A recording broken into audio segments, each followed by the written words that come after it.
When will One Piece end? Well, I have an answer for you, but I'm not sure if you're gonna like it. One Piece is currently set to end with chapter 1350, which at our current rate of publishing should be expected somewhere in the year 2032. Those are both big numbers, the chapters and the year. They seem pretty outrageous, but there is a pretty undeniable logic to this conclusion. And this logic comes courtesy of Mr. Morge, who has put together a shockingly compelling argument for this to be the case, which serves as the foundation for this video, and his work will be linked in the description. Now let's address this right from the get-go. One reason why this sounds immediately outrageous is because it contradicts the words of series author Eiichiro Oda. However, nobody is better at contradicting Oda than Oda himself. In 1997, when first starting the series, Oda originally planned for One Piece to run for 5 years, and by the end of that 5-year period, we'd started Skypiea, and it was clear that things weren't ending anytime soon. In 2004, Oda told his wife and former Nami cosplayer that he'd finish One Piece in 10 years. But 10 years later, by that point, we were in early Dressrosa, and the series, again, wasn't ending anytime soon. Although funnily enough, in 2009, around the time of Impel Down and Marineford, Oda was on his greatest high or greatest low, depending on how you look at it, and he said in an interview that One Piece would probably never end. Then in 2012, Oda got a bit more indirect with his answers and said that One Piece was 60% done, which sounds pretty on point until 2016, when he revised that number to 65% finished, meaning that if 4 years continue to account for 5% of the story, then One Piece wouldn't be over for another 28 years, with the final chapter being published in 2044. Thankfully, in 2018, Oda revised this number to 80%, having had a very productive 2 years, apparently cramming 15% of the story in there. Meanwhile, in 2020, Oda got a bit sick of maths and stated that One Piece would end in, 4 to 5 years. And then in 2022, the most recent statement, he doubled down and said that he was aiming to finish the series in 3 years, all of which takes us to an endpoint of about a year from now. And that is not even close to true, because the Final War saga has only just begun. But the reason why I took you through all of that is to say that Oda's words cannot be trusted. However, this is a case where his work speaks for itself. You can't trust what he says, but his work is shockingly consistent and reliable, and it will give you the answers you seek. However, we miss these answers because of a point Mr. Morge brought up, being the very real idea that too many readers obsess over exact numbers. And I do agree with this because I think that zooming in too close doesn't allow us the peripheral vision to see the bigger picture. For example, a lot of people profoundly believe that Dragon would appear in chapter 1100 purely because his first appearance was in chapter 100, and the number 100 is kind of like 1100, so it is guaranteed to happen. And then when it didn't, people were convinced that it would be 1101, and when that didn't happen, it was going to be 1102, and so on and so forth. And now this has evolved into one of my favorite running gags in this fan base, where each week disappointed Dragon fans hope that this mate is finally Dragon's time to shine before inevitably crossing the chapter number off. That is a case of using numbers to make bad predictions. And in his video, Morge also highlights another one of these cases, which I refer to as coincidental numbers, such as the frankly crazy instance where Gear 2nd was first showcased in chapter 387, and Gear 4th first appeared in that exact reverse number sequence, 783. Stuff like that is pretty cool when it happens, but Oda isn't fixated on it, and he certainly doesn't plan them out to this sort of detail. And when we look at the bigger picture, again, things become startlingly clear. And so I will now take you to the pattern that Morge has noticed post-time skip, which is that every major piece of story fits very cleanly into an increment of 50. At about chapter 600, the post-time skip begins. At about chapter 650, Fishman Island ends and Punk Hazard begins. At about chapter 700, Punk Hazard ends and Dressrosa begins. Dressrosa then runs for about 100 chapters from chapter 700 to 800.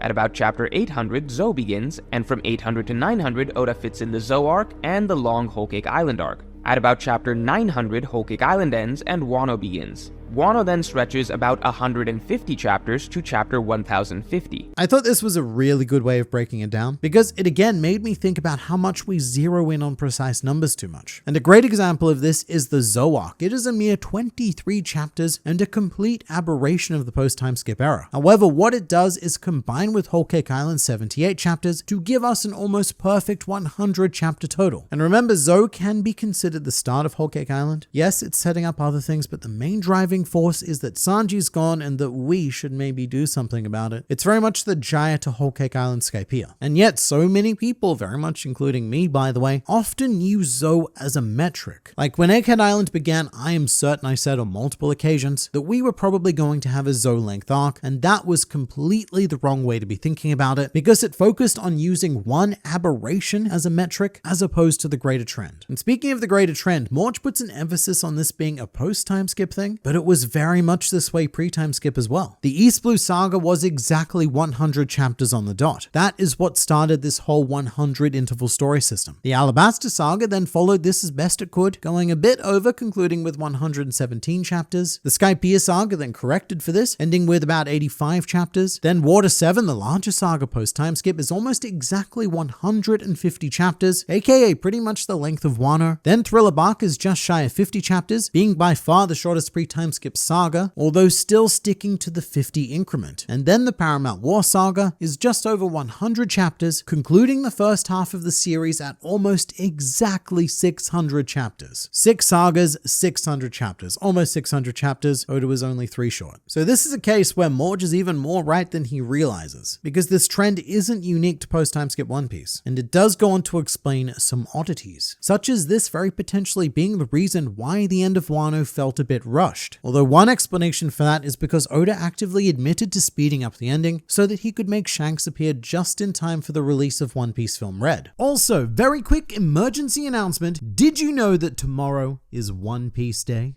This year, One Piece Day is not just one day, but 2 days across August 10th and 11th, with the event being live streamed on the official One Piece Japanese YouTube channel. And these events are like Christmas for One Piece fans, with a ton of information being dropped about the manga, the anime, the new anime remake, the live action, and more. And you can't watch any of it. You know why? Because you are a filthy foreigner and it's going to be region locked for Japan only. And that's why I've partnered with CyberGhost VPN, a service which hides your IP address, encrypts your data, and then redirects your traffic through a secure VPN tunnel, which through over 11,000 servers across 100 countries, swiftly and reliably provides compatibility with over 40 major streaming platforms. But in our specific case, all we need to do is log in, select Japan, and then say your best konnichiwa minasan, because we can now access Japanese exclusive material on YouTube. You can surf the web with no limitations. And it's incredibly user-friendly because, as you just saw, even I, old man, can make it work. And I can make it work across all major platforms, with one subscription granting me internetical freedom on up to 7 different devices. They also have a no logs policy, meaning no storage of customer data, hence why CyberGhost is the most recommended VPN on Trustpilot. And if you use my link in the description, you can get CyberGhost VPN for a whopping 84% off, which is just $2.10 a month plus 4 months free, along with a 45-day money-back guarantee and customer support teams available 24/7 in 4 different languages. But that's what I'll be doing for One Piece Day, and I'd highly recommend you check out CyberGhost as well. But for now, it's back to you, me. Oda actively admitted to speeding up the ending so that he could make Shanks appear just in time for the release of One Piece Film Red. But the other explanation is because he could have had that hard 50 increment, an increment that he'd hit 3 times over. Wano took us into new territory. Prior to that, segments of stories were at most 100 chapters. That was the hard line. But Wano then took us into a new realm of 150. Well, more accurately, Wano was 149 chapters, so in this case, it would appear that Oda just ran out of time within his own system and had to do the best he could with the amount of chapters he had budgeted. Because if he didn't do this, One Piece would have spiraled even more out of control. And something else to keep in mind is that in response to this, you could say, mate, 10 extra chapters, what's the big deal? Do it, story man. Just take a tiny bit of time to really sit with that ending. You know, the criticism that people like me give him. Well, in reality, it's not just a bit of time. For the past few years, the average amount of chapters published per year has been sitting in the low 30s. So asking for what sounds like a simple 10 chapters amounts to a third of a year's worth of work. And even 5 chapters accounts for a sixth of the entire year. So time and space is pretty absurdly tight, and that's why the Egghead chapters feel so incredibly content rich, because Oda is working overtime to really cram as much into them as possible. But with all of that in mind, we can use this system to predict the final length of One Piece, at the very least with more accuracy than any other prediction, even Eiichiro Oda's own words. Because it's incredibly unlikely that Oda is going to deviate from this 50 increment system. If he he did, it would result in one of two events. Firstly, he tries to reduce the story increment, and more than likely has future arcs feeling very underwhelming compared to everything that has come before them. And when I say everything, I mean everything, because even East Blue, the very first saga, made use of this system. Meanwhile, option number 2 for deviation is to abandon the limit and push beyond, to not care about the system, but that risks elongating One Piece by whole years very quickly, because remember, even 10 chapters at this point is a third of a year. Oda needs a limit, but he also needs to tell a satisfying story. So that leaves us with what's provided both of those things for the last 27 years, the 50, 100, 150 increment system. So using that, let's figure out how long Elbaf's going to be. So we're in a bit of a tricky situation with Egghead Island, which at the time of this recording still has yet to conclude, and we're currently sitting at 63 chapters, which crazily enough makes it the 4th longest arc in all of One Piece at this point. Currently, the only longer arcs are, in this order, Whole Cake Island, Dressrosa, and Wano. And I don't think that anyone would have predicted that going into Egghead Island. But this actually gives us a reasonable estimation of how long Elbaf is going to be, because it's either planned to be a short complement to Egghead Island, something that will last maybe just over 30 chapters, to combine with Egghead Island to make another classic Oda 100 increment story beat before heading into the final war. That, or we're looking at something much longer, and Egghead will be more around the length of 90 chapters to bring us to that new 150 increment number along with Egghead. And I do think there's very good reason to believe that Egghead and Elbaf are connected, because this has been a surprisingly Robin-centric affair with all of the Ohara stuff, all of which has been inherited by Elbaf and is waiting for Robin on the island. We've also been on Elbaf already to check in with Shanks and see him briefly dismiss Eustace Kid, plus the Giants themselves have arrived to Egghead Island to give us a proper Viking escort to Elbaf because I guess they got tired of waiting. Egghead Island does a lot of things, so many things, but what it's doing is priming Elbaf. It serves as a fluffer to the mighty Giants. So in the shortest case scenario where Elbaf comprises that mid-30s chapter number, assuming that we begin the arc soon, we're probably looking at concluding it around the beginning of 2026. But I really don't know if I see that being the case. Because here's something else that we need to consider. Elbaf is very potentially going to be a kingdom arc, our last kingdom arc. And to define what I mean by a kingdom arc, I'm talking about a location where there is an established group of royalty and a localized conflict within that region. One that requires us to thoroughly explore the land to get to know the citizens, usually including a child with some sort of rough history, and generally fleshing out the local politics of the kingdom before doing some punch fighting and saving the day. That's what I mean by a kingdom arc. As opposed to something like Zou, which does technically take place on a kingdom. But all of this stuff, it takes time, so much time. When we visit kingdoms, we need to take a lot of time to get to know the new world we're stepping into, as well as all of the inhabitants, get some emotional bonding done with them, and of course setting up the local conflict to be resolved within that kingdom. And as Morge points out in his video, it's not just about what's happening on the island, but elements also get dragged in from the outside that only extends how long everything takes. To illustrate, on Whole Cake Island, we weren't just dealing with the realm of Totterland and the Big Mom pirates. Capone Gang Beige and the Fire Tank pirates were brought in, Germa 66 was brought in, some of the Mink tribe from Zou were carried over, the Tea Party brought the Underworld Emperors into the mix. There was also a whole story with Jinbei and the remnants of the Sun Pirates, and with all of this, it's not just about local issues anymore. The story becomes how about all of these factions interact and react to one another. And Elbaf might seem like a very isolated location, but we are bringing so much baggage to this island. Firstly, there is a chance that Eustace Kid might still be hanging around on the coast somewhere, but the Straw Hats are also escorting what remains of Vegapunk to the island, as well as potentially Bonnie and Kuma. Then on the island itself, we've got a whole legacy of Ohara waiting for us with Jaguar D. Sol in all the books. There's also the potential to be pursued there by the Marines, or intercepted on the island by another emperor. No doubt there will be some Shanks-related business to deal with there as well. And all of this is before we've even started to look at the island itself. We haven't even mentioned giants. So this stuff takes time. So long that post-time skip, Oda is barely even done setting up for a kingdom arc within 30 chapters. The most generous post-time skip kingdom arc I can think of is Fishman Island, and 30 chapters into that, we'd only just finished the setup and begun the fight at Gyonkod Plaza. That's the best case scenario because it gets a lot crazier comparing it to the more recent kingdom arcs like Dressrosa, Whole Cake Island, and Wano, all of which had barely gotten anywhere by the 30 chapter mark. So if Oda is planning for Elbaf to be one of his classic kingdom arcs, I think it's feeling like it'll it'll be more around the 80-90 chapter mark. And I know that probably sounds like a lot, but on the other hand, 30 sounds like not a lot. And there's really no in between because from all available evidence, those are the only two options. The shorter path concludes this section of story with 100 chapters, and the longer path takes us to the newly established by Wano 150 interval. And in that latter case, Elbaf would not be slated to end until somewhere in 2028, which I think is a very realistic prediction. Obviously, anything can happen. Oda might abandon this system that he's been using for 27 years now. I just wouldn't bank on that given how consistent he's been for almost 3 decades now. And all of this is before we even touch the concept of Laugh Tale and or the Final War, which Mr. Morge in his video predicts will be separate arcs. I myself am not entirely certain about that. Especially after chapter 1121, it looks like the Marines and the world government are likely to launch an effort to find the One Piece before any of the emperors, which to me says that Laugh Tale and the Final War are potentially going to be the same arc. But looking at the increments in the most conservative way possible, this would be 100 chapters for all of this. I jump immediately to 100 instead of starting at 50 because there is no way it's 50. It just cannot happen that quickly. And my go-to example as to why this is to simply consider one event being the fight against the Blackbeard pirates. Even if each fight only got 1 chapter, then that's already 10 chapters, aka a third of a year. And that's not going to happen because there's no way that Luffy versus Blackbeard is only going to be 1 chapter. I also highly doubt that Zoro and Sanji will only get 1 chapter, and they're more likely to get 2 full focus chapters each, like when they were fighting King and Queen. So depending on how many Luffy gets, that's what, 15 to 20 chapters, purely focused on fights against this one crew. So by that point, we're almost halfway through the 50 and we haven't even done anything yet. However, one advantage of this Final War section is that we don't have to go through the standard beats of a Kingdom arc, because by that point, there shouldn't be any new characters or conflicts to introduce. This is purely the business end where all of our established threads collide. Although the problem with that is that we have so